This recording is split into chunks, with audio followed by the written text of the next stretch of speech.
या गणेशोत्सवाच्या 10 दिवसात किती घरात प्रसन्न वाटतं. ही बुद्धीची आणि कलेची देवता मांगल्य घेऊन आपल्या परिवारामध्ये येते. हे 10 दिवस कधी संपू नये असं वाटतं.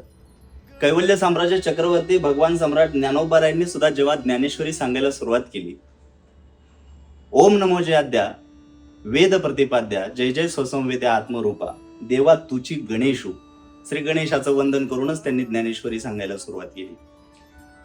भारतीय संस्कृतीचं सगळ्यात मोठं वैभव आणि वैशिष्ट्य म्हणलं तरी वावगं ठरणार नाही हा गणेशोत्सव आहे.